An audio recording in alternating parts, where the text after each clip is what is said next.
नमस्कार। आप सभी का एक बार फिर से स्वागत है हमारे चैनल वृंदा विहारी में।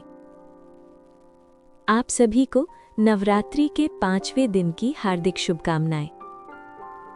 दोस्तों, नवरात्रि के पावन दिनों में हर दिन माँ दुर्गा के एक विशेष स्वरूप की पूजा की जाती है और नवरात्रि के 5वें दिन पूजा की जाती है माँ स्कंद माता की। माँ स्कंद माता नवदुर्गा की 5वीं शक्ति मानी जाती है।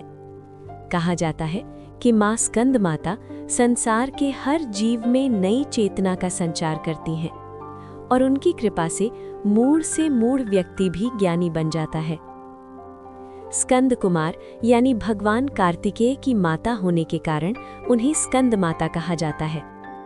उनकी गोद में बाल रूप में भगवान स्कंद विराजमान रहते हैं। स्कंद माता नाम 2 शब्दों से मिलकर बना है, स्कंद और माता। यहाँ स्कंद का अर्थ है कार्तिकेय, जो भगवान शिव और माता पार्वती के पुत्र हैं, और माता अर्थात माँ। इस प्रकार स्कंद माता माता पार्वती का ही एक दिव्य रूप है। माँ स्कंद माता की 4 भुजाएं होती हैं। उनकी दाईं ओर की ऊपर वाली भुजा में वो अपने पुत्र कार्तिकेय को गोद में धारण किए रहती हैं। नीचे वाली भुजा में कमल का पुष्प, बाईं ओर की ऊपर वाली भुजा वर मुद्रा में होती है और नीचे वाली भुजा में भी कमल का पुष्प सुशोभित होता है।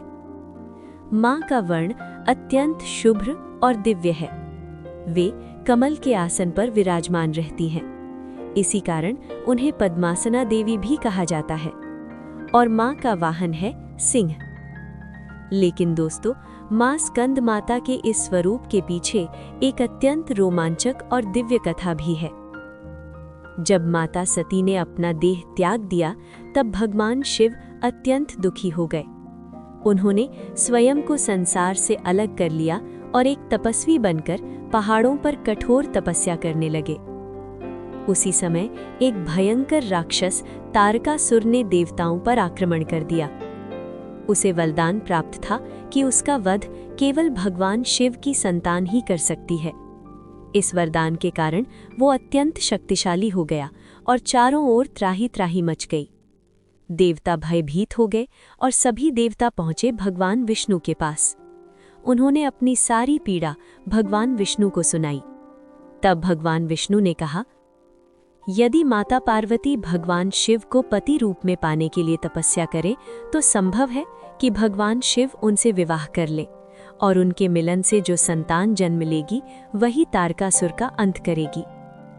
देवर्षि नारद जी के कहने पर माता पार्वती ने भगवान शिव को पति रूप में पाने के लिए घोर तपस्या शुरू कर दी। सालों की कठोर तपस्या के बाद भगवान शिव उनकी भक्ति से प्रसन्न हुए और उनसे विवाह करने के लिए तैयार हो गए। विवाह के बाद भगवान शिव की दिव्य ऊर्जा से एक तेजस्वी बीज उत्पन्न हुआ। उस बीज की ऊर्जा इतनी प्रचंड थी कि उसे संभालना कठिन हो गया, इसलिए उसे अग्निदेव को सौंप दिया गया। लेकिन अग्निदेव भी उस तेज को सह नहीं पाए। तब उन्होंने वो बीज माँ गंगा को सौंप दिया।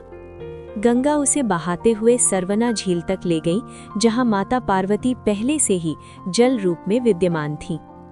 जैसे ही उन्होंने उस दिव्य बीज को धारण किया, वे गर्भवती हो गईं। कुछ समय बाद एक दिव्य बालक का जन्म हुआ, जिसके 6 मुख थे। वो बालक था भगवान कार्तिकेय। देवताओं ने उन्हें अपनी सेना का सेनापति बनाया। सभी देवताओं ने उन्हें दिव्य अस्त्र शस्त्र और ज्ञान प्रदान किया और अंततः भगवान कार्तिकेय ने तारकासुर और अन्य राक्षसों का वध कर दिया। इसी कारण माँ दुर्गा को स्कंद माता यानी कार्तिकेय की माता कहा जाता है। माँ स्कंद माता मातृत्व की महानता का प्रतीक है। कहा जाता है कि संतान सुख की प्राप्ति के लिए उनकी पूजा अत्यंत फलदायी होती है। माँ स्कंद माता का मंत्र है ओम देवी स्कंद माताय नमः। तो आइए हम भी माँ स्कंद माता से प्रार्थना करें कि वे हमारे जीवन में ज्ञान, शांति और सुख का प्रकाश भर दें। या देवी सर्वभूतेषु स्कंद माता रूपेण संस्थिता, नमस्तस्यै नमस्तस्यै नमस्तस्यै नमो नमः। अगर आपको ये कथा अच्छी लगी हो तो वीडियो को लाइक ज़रूर करें और ऐसे ही भक्ति और ज्ञान से भरे वीडियो देखने के लिए हमारे चैनल बृंदा विहारी को सब्सक्राइब करना ना भूलें। धन्यवाद। जय माता दी।